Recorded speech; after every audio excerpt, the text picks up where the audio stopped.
White house में आज प्रधानमंत्री की जो बाइडेन से होगी मुलाकात। करीब 1 घंटे तक कल कमला हैरिस के साथ हुई उनकी बैठक। प्रधानमंत्री नरेंद्र मोदी ने मुलाकात के दौरान अमेरिकी उपराष्ट्रपति कमला हैरिस की तारीफ की। कहा, कमला हैरिस पूरी दुनिया के लिए प्रेरणा है। पीएम मोदी ने कमला हैरिस को भारत आने का निमंत्रण दिया। मोदी ने कहा, अगर कमला हैरिस भारत दौरे पर आएंगी तो पूरे देश को काफी खुशी होगी। पीएम मोदी ने कहा कि अमेरिका में जो बाइडेन ने काफी चुनौतीपूर्ण समय में संभाली सत्ता, मुश्किल दौर में भी बाइडेन सरकार ने कोरोना का प्रभावी ढंग से सामना किया। अमेरिकी उपराष्ट्रपति कमला हैरिस से बोले प्रधानमंत्री मोदी। कहा, कोविड के वक्त अमेरिका ने सच्चे दोस्त की तरह भारत की मदद की। जब भारत कोविड की दूसरी लहर से बहुत ही पीड़ित था, बड़ा संकट था, कि उस समय आपने एक सच्चे मित्र की तरह बहुत ही संवेदना भरा और सहयोग का संदेश दिया था। पीएम मोदी ने कहा कि विश्व की सबसे बड़ी और सबसे पुराने लोकतंत्र के रूप में भारत और अमेरिका नेचुरल पार्टनर्स हैं। दोनों देशों का तालमेल और सहयोग लगातार बढ़ रहा है। उपराष्ट्रपति कमला हैरिस ने कहा, भारत के प्रधानमंत्री का स्वागत कर काफी खुश हैं। कोरोना काल में भारत की मदद कर काफी खुशी हुई। कोरोना के खिलाफ भारत ने अहम भूमिका निभाई। कमला हैरिस ने कोरोना पर पीएम मोदी की लीडरशिप की तारीफ की। कहा, 1 करोड़ लोगों का रोजाना टीकाकरण शानदार काम। उपराष्ट्रपति कमला हैरिस ने भारत के कोरोना वैक्सीन निर्यात की घोषणा का भी स्वागत किया और कहा कि कोविड के खिलाफ मिलकर करेंगे काम। कमला हैरिस ने कहा, दुनिया में लोकतंत्र खतरे में है। लोकतंत्र पर अमेरिका और भारत मिलकर करेंगे काम। साउथ चाइना सी पर बोली कमला हैरिस। कहा, साउथ चाइना सी की स्वतंत्रता जरूरी। आतंक पर चर्चा करते हुए अमेरिकी उपराष्ट्रपति कमला हैरिस ने उठाया पाकिस्तान में आतंकवाद का मुद्दा। आतंकवाद पर पाक की भूमिका और पाकिस्तान में आतंकी संगठनों की मौजूदगी की हुई चर्चा। कहा, सुनिश्चित करेंगे कि आतंकी संगठन अमेरिका, भारत या किसी दूसरे देश को नुकसान न पहुंचा सके। पीएम मोदी ने कहा कि 40 लाख प्रवासी भारतीय दोनों देशों के बीच पुल की तरह भारत अमेरिका द्विपक्षीय संबंध और भी मजबूत होंगे। ऑस्ट्रेलियाई प्रधानमंत्री स्कॉट मॉरिसन से मिले प्रधानमंत्री मोदी। द्विपक्षीय वार्ता में कोरोना और व्यापार समेत कई मुद्दों पर चर्चा हुई। पीएम मोदी ने पहली बार जापान के प्रधानमंत्री योशिहिदे सुगा से मुलाकात की। वॉशिंगटन के मशहूर होटल द विलाज में दोनों की मुलाकात हुई। मोदी और सुगा की द्विपक्षीय बैठक को लेकर पीएमओ ने बताया, दोनों नेताओं ने व्यापार और सांस्कृतिक संबंधों को और गति देने समेत अन्य मुद्दों पर चर्चा की। अमेरिकी कंपनियों के टॉप सीईओ से मिले प्रधानमंत्री मोदी। एप्पल के सीईओ टिम कुक, अडोबी के सीईओ शांतनु नारायण, क्लॉफकॉम के सीईओ अमोन समेत कई बड़े अमेरिकी कंपनियों के सीईओ से मुलाकात की। अमेरिकी कंपनियों के सीईओ से मुलाकात के बाद पीएम मोदी ने किया ट्वीट। कहा, सभी ने भारत में हो रहे सुधार की सराहना की। आज अमेरिकी राष्ट्रपति जो बाइडेन से मिलेंगे प्रधानमंत्री मोदी। द्विपक्षीय बातचीत में व्यापार, सुरक्षा समेत कई मुद्दों पर होगी चर्चा। आज शाम क्वाड देशों की बैठक में शामिल होंगे पीएम मोदी। साउथ चाइना सी सहित कई मुद्दों पर होगी चर्चा। ऑस्ट्रेलिया, जापान, भारत और अमेरिका के प्रमुख होंगे शामिल। आज शाम न्यूयॉर्क के लिए रवाना होंगे पीएम मोदी। कल शाम 6:30 बजे संयुक्त राष्ट्र महासभा को संबोधित करेंगे पीएम मोदी। करीब 20 मिनट का हो सकता है भाषण। पीएम मोदी संयुक्त राष्ट्र महासभा में आतंकवाद का मुद्दा उठाएंगे। जलवायु परिवर्तन समेत कई मुद्दों पर होगा संबोधन। पीएम मोदी की अमेरिका यात्रा पर और भारत पर देखिए पल पल की रिपोर्ट। हमारे senior executive editor Abhishek Kapoor America में है मौजूद। धर्मांतरण मामले में एटीएस को आज सुबह 10 बजे से मिलेगी कलीम सिद्दीकी की रिमांड। रिमांड के बाद कलीम से पूछताछ करेगी एटीएस की टीम। 10 दिन पुलिस हिरासत में रहेगा मौलाना कलीम सिद्दीकी। जबरन धर्मांतरण और विदेशी फंडिंग को लेकर पुलिस करेगी पूछताछ। यूपी एटीएस ने मेरठ से किया था गिरफ्तार। मेरठ से गिरफ्तार मौलाना कलीम सिद्दीकी की संस्था ग्लोबल पीस सेंटर के ऑफिस की तलाशी एटीएस ने सर्च वारंट किया जारी। जल्द ही शाहीन बाग कार्यालय की करेगी जांच। जबरन धर्मांतरण मामले में एक और गिरफ्तारी हुई है। मौलाना कलीम का साथी हाफिज इदरिस मुजफ्फरनगर से हुआ गिरफ्तार। हरियाणा के नूंह में जबरन धर्मांतरण के आरोप में 4 लोगों के खिलाफ केस दर्ज। मनोज से अनस बने शख्स का अप्रैल 2020 में करवाया गया था धर्म परिवर्तन।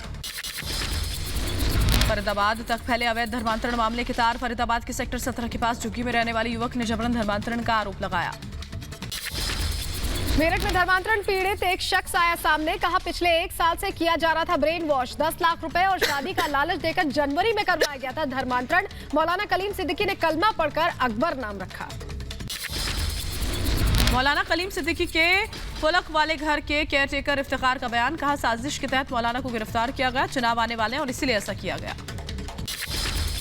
मौलाना कलीम के साथ रहने वाले हबीबुर रहमान से रिपब्लिक नेटवर्क ने की बात, कहा मदरसे में ज़कात के लिए आने वाले फंड को विदेशी फंडिंग बताना गलत, कलीम नेक इंसान फंसाए जाना गलत। धर्मांतरण पर केंद्रीय मंत्री अनुराग ठाकुर का बयान, कहा केरल में भी धर्मांतरण के आरोप लगे, सबूत भी सामने आए, जिसने भी गलत किया उस पर कार्रवाई होगी। धर्मांतरण मामले पे यूपी सरकार के मंत्री मोहसिन रजा का सपा बसपा पर हमला, कहा योगी जी की सरकार में अवैध धर्मांतरण करने वाला भांडाफोड़ हो रहा है, पिछली सरकारों ने अपने वोट बैंक के लिए इनको मजबूत बनाए रखा। हरियाणा के गृह मंत्री अनिल विज ने कैप्टन अमरिंदर सिंह को दिया बीजेपी में शामिल होने का ऑफर, ट्वीट कर कहा पंजाब में सभी राष्ट्रवादी ताकतों को कांग्रेस के गलत मंसूबों को नाकाम करने के लिए हाथ मिलाना चाहिए। राहुल गांधी से मिले पंजाब के सीएम चरणजीत सिंह चन्नी, देर रात हुई कैबिनेट विस्तार के लिए नामों पर चर्चा, हरीश रावत, केसी वेणुगोपाल भी बैठक में मौजूद रहे। पंजाब के नए मुख्यमंत्री चरणजीत सिंह चन्नी के खिलाफ विरोध प्रदर्शन, अध्यापक संघ कर सकता है सीएम आवास का घेराव, अकाली दल भी 29 सितंबर को करेगा विरोध प्रदर्शन। यूपी के महाराजगंज में रक्षा मंत्री राजनाथ सिंह और मुख्यमंत्री योगी आदित्यनाथ का दौरा, महाराजगंज के चौक बाजार में महंत अवैधनाथ की प्रतिमा का करेंगे अनावरण। कैप्टन अमरिंदर को कांग्रेस की नसीहत, पार्टी प्रवक्ता सुप्रिया श्रीनेत ने कहा राजनीति में बदले और द्वेष की कोई जगह नहीं, कांग्रेस ने उन्हें 9 साल 9 महीने तक सीएम बनाए रखा, वो अपने बयान पर पुनर्विचार करें। सुप्रिया श्रीनेत के बयान पर कैप्टन अमरिंदर ने कहा, हां राजनीति में गुस्से की कोई जगह नहीं, लेकिन क्या इतनी पुरानी पार्टी में मेरे जैसे वरिष्ठ नेता का अपमान करना सही है? असदुद्दीन ओवैसी ने लोकसभा अध्यक्ष ओम बिरला को चिट्ठी लिखी, आधिकारिक आवास पर तोड़फोड़ के मामले में हस्तक्षेप के साथ उच्च स्तरीय जांच की मांग की। बीजेपी ने पश्चिम बंगाल के मुख्य चुनाव अधिकारी को लिखी चिट्ठी, कहा मतदान के समय बूथ में एक वक्त में 5 से ज्यादा ना हो लोग, जिससे 4 पोलिंग ऑफिसर और 1 मतदाता शामिल। पश्चिम बंगाल के भवानीपुर उपचुनाव को लेकर सीएम ममता बनर्जी का ताबड़तोड़ चुनाव प्रचार, स्ट्रीट कॉर्नर में पार्टी नेताओं और अधिकारियों के साथ बैठक की, चुनाव की रणनीति तैयार की। टीएमसी के जनरल सेक्रेटरी अभिषेक बनर्जी का बीजेपी पर बड़ा हमला, कहा टीएमसी कार्यालय के बाहर लाइन में खड़े हैं बीजेपी नेता, अगर टीएमसी ने अपना दरवाजा बंद कर दिया तो ढह जाएगा भगवा खेमा। पंजाब के बाद अब क्या छत्तीसगढ़ में भी कांग्रेस का चेहरा बदलने की तैयारी, अगले हफ्ते बस्तर और सरगुजा जाएंगे राहुल गांधी, कुछ दिन पहले दिल्ली पहुंचे थे टीएस सिंहदेव। शेयर बाजार ने तोड़े सारे रिकॉर्ड, सेंसेक्स पहली बार 60,000 के पार पहुंचा। महंत नरेंद्र गिरी मौत मामले को लेकर सीबीआई को मिला यूपी सरकार का नोटिफिकेशन, सीबीआई दर्ज कर सकती है एफआईआर। महंत नरेंद्र गिरी मौत मामले में सूत्रों के हवाले से खबर, महंत की कॉल रिकॉर्ड से मिले कई प्रॉपर्टी डीलर्स के नंबर, हर विभाग के प्रॉपर्टी डीलर से करोड़ों रुपए का हुआ था लेन देन। महंत की मौत मामले में तीसरे आरोपी को 14 दिनों की न्यायिक हिरासत दी गई, संदीप तिवारी को प्रयागराज जिला कोर्ट ने भेजा नैनी सेंट्रल जेल। महंत नरेंद्र गिरी मौत केस में आरोपी आनंद गिरी के वकील ने कोर्ट से मांगी सुरक्षा, आनंद गिरी ने जान को खतरा बताया था। महंत नरेंद्र गिरी की मौत मामले में हरिगिरी महाराज का बयान, कहा सही जान से सच आएगा सामने, सीबीआई मौत का सच निकालेगी बाहर। महंत नरेंद्र गिरी के सुसाइड नोट की जांच जारी, फोरेंसिक जांच के लिए भेजा गया सुसाइड लेटर, रिपोर्ट का इंतजार। महंत नरेंद्र गिरी की सुरक्षा में तैनात सिपाही अजय सिंह पर खुलासा, सिपाही अजय सिंह के पास करोड़ों की संपत्ति, अजय के पास लाखों की कीमत के 2 से 3 फ्लैट। संयुक्त राष्ट्र में सुरक्षा परिषद के 5 स्थायी सदस्यों का अफगानिस्तान के मौजूदा हालातों पर मंथन, अफगानिस्तान में एक समावेशी सरकार का आह्वान किया। काबुल की सुरक्षा के लिए तालिबान ने विशेष आयोग का गठन किया, उप प्रधानमंत्री अब्दुल गनी बरादर काबुल की सुरक्षा के लिए यहां पर नए आयोग की करेंगे अध्यक्षता। अफगानिस्तान में तालिबानी रक्षा मंत्री का तालिबानी आतंकियों के लिए नया फरमान, कहा किसी भी दफ्तर में ना की जाए तोड़फोड़, फोटो खींचने और वीडियो बनाने पर भी लगाई रोक। अफगानिस्तान के नंगरहार प्रांत में विस्फोट, धमाके में 6 लोगों की मौत, मरने वालों में 3 तालिबान के आतंकी, हमले की अभी तक किसी ने नहीं ली जिम्मेदारी। आर्थिक पतन की कगार पर अफगानिस्तान, हेरात प्रांत में कई फैक्ट्रियां हुई बंद, पैसों और कच्चे माल की कमी के चलते फैक्ट्रीज पर लग रहा है ताला। अफगानिस्तान में आर्थिक संकट को लेकर तालिबानी सरकार का दावा, देशों के साथ आर्थिक संबंधों को जल्द किया जाएगा विनियमित, क्षेत्रीय स्तर पर पड़ेगा इसका सकारात्मक प्रभाव।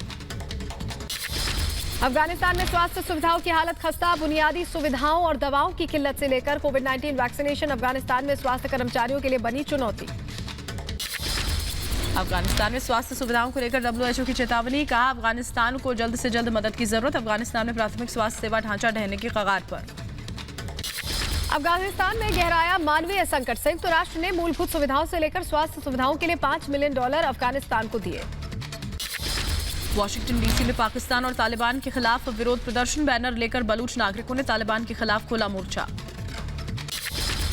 काबुल यूनिवर्सिटी के 70 प्रोफेसर्स ने छोड़ी नौकरी। तालिबान ने PhD डिग्री वाले VC को हटाकर BA पास शख्स को बनाया VC। इसी से नाराज होकर प्रोफेसर खफा। पंजशीर में तालिबान को लगा बड़ा झटका। पंजशीर के बनावी जिले को नॉर्दर्न अलायंस के लड़ाकों ने आजाद कराया।